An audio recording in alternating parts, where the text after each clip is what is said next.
The day humanity was exiled, the stars went silent.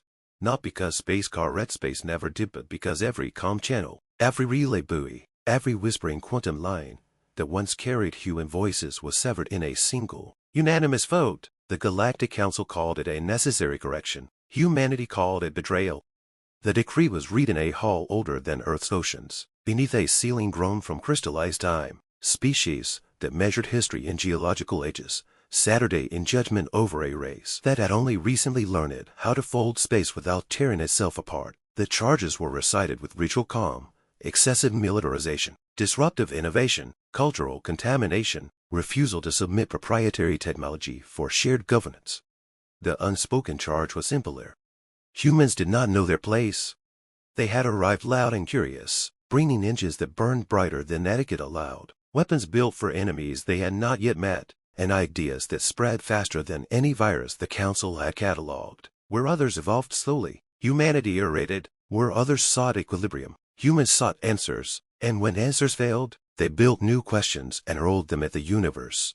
The final vote passed with no dissent. Humanity was ordered, beyond the Perseus black curtain, into a region of distorted spacetime dismissed on every stellar map as non-viable. No allies, no trade, no return. Any vessel found crossing back would be destroyed on sight. The Council expected extinction within a century. They underestimated the species that had survived ice ages with fire and faith, that had stared down its own annihilation more times than it cared to remember, and that had never, ever accepted the word final. The exodus was chaos wrapped in defiance. Entire fleets burned their transponders and fled ahead of Council enforcement wings. Colonies dismantled themselves down to the bedrock, lifting cities into orbit piece by piece. Refugee, Arxist, unfinished megastructures were pressed into service, carrying billions into the unknown. Earth itself was not abandoned, but transformed, its surface archives sealed, its skies seeded with automated guardians programmed to remember. The Black Curtain did not welcome them. Gravity twisted strangely there, stars burned dimmer, older, as if tired. The void hummed with radiation patterns that shredded conventional shields. Hyperlanes collapsed without warning. The first decade cost humanity dearly. Ships lost, worlds abandoned, entire expeditions swallowed by physics that refused to behave. And yet, humanity endured.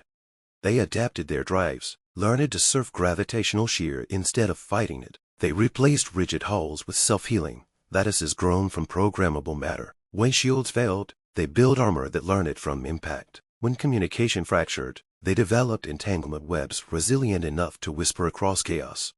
The Council never listened.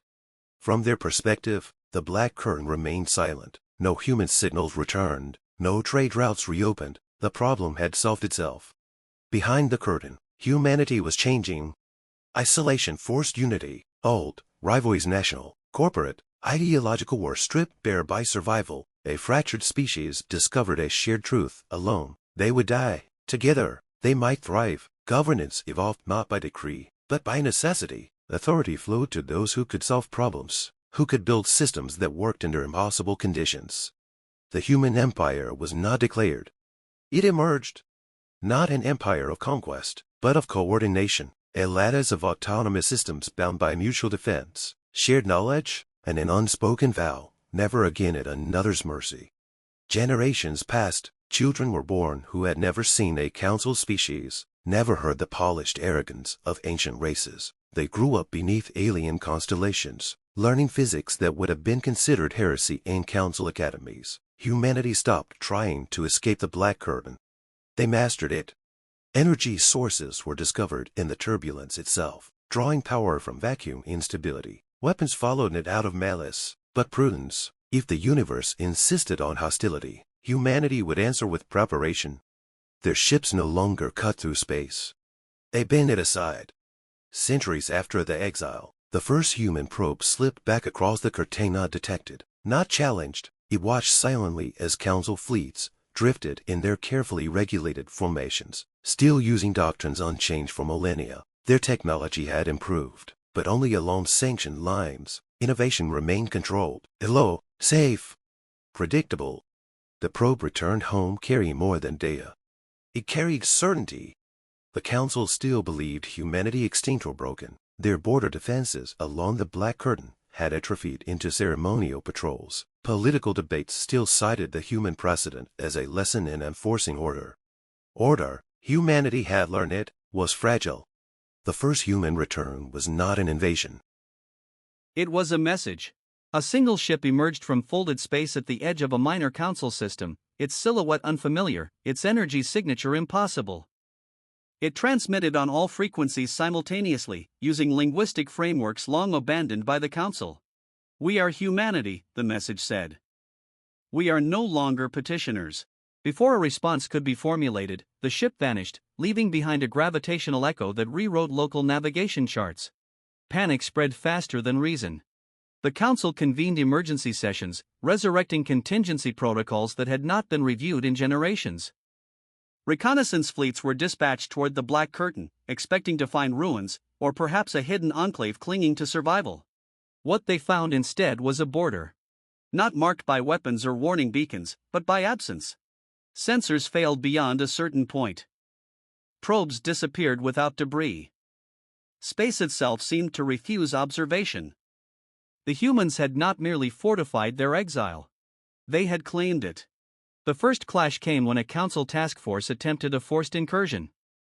Their ships crossed the boundary and were immediately surrounded, not by vessels, but by distortions.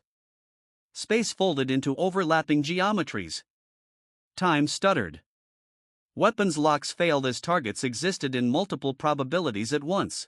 A human fleet manifested only after the Council ships were effectively neutralized, engines stalled, weapons offline, crews alive but helpless. No shots were fired. A human envoy appeared on every bridge simultaneously, a hologram stabilized by fields the Council could not disrupt. "You exiled us because you feared chaos," the envoy said calmly. "You feared what we might become without your permission. Now you will learn what we became because of your decision." The task force was released, escorted back to Council space, carrying recordings they could barely understand. Debate erupted. Some Council members argued for appeasement, others for annihilation. Old grudges resurfaced. Ancient species clung to doctrines forged before humanity had even discovered agriculture. They could not agree on how to respond to a power that had grown beyond their comprehension. Humanity did not wait. They began to reshape the galaxy not through conquest, but through disruption. Trade routes that once enriched Council elites were rendered obsolete by human transit methods shared freely with independent systems. Colonies chafing under Council regulation found support networks appearing overnight, offering technology, protection, and autonomy. Council authority eroded not under attack, but under competition.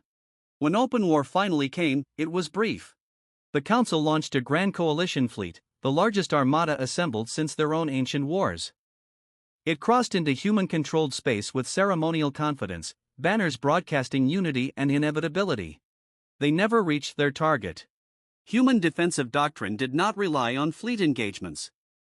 The coalition found itself fragmented, pulled apart by engineered gravitational tides, isolated into pockets where human vessels engaged on their own terms. Council weapons struck empty space or each other as targeting algorithms failed against ships that refused to exist in predictable states. Still, humanity limited casualties. Not out of mercy, but intent. They wanted witnesses. The surviving Council fleets retreated carrying the undeniable truth: the balance of power had shifted. The species they had exiled into darkness had returned not as supplicants or rebels, but as architects of a new order. The final Council session convened under unprecedented conditions. Human representatives attended not as defendants, but as equals. Or rather, as something beyond. "We do not seek your extinction," the human speaker said. "We seek your evolution. The galaxy is not static. It never was. You tried to freeze it in a shape that favored you. We adapted instead.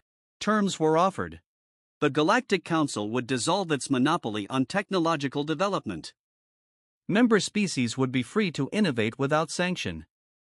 Borders would be respected, but no species would be exiled again, not by vote, not by fear. And humanity would not rule. They would connect. A network replaced the Council, a dynamic forum where power flowed from contribution, not age. Humanity shared its knowledge not as charity, but as catalyst. Species long suppressed found themselves leaping forward, their own innovations flourishing once fear was removed. Not all accepted. Some retreated, clinging to isolation and resentment. Humanity did not pursue them. Empires built on force require constant maintenance. What humanity had built required only participation. In the centuries that followed, the term human empire persisted, not because humans demanded it, but because history needed a name for the era that followed exile. An era where adaptability outpaced tradition, where resilience mattered more than pedigree, and where the youngest species in the galaxy proved that survival was not about age or power. It was about refusing to break.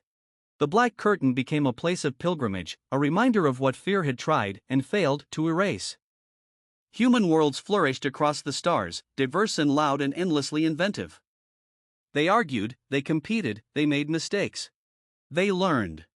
And whenever a young species took its first trembling steps into the wider galaxy, uncertain and afraid, it was often a human ship that greeted them, not with judgment, but with a simple truth earned the hard way. You belong here, they would say. And if anyone tells you otherwise, we have experience with exile.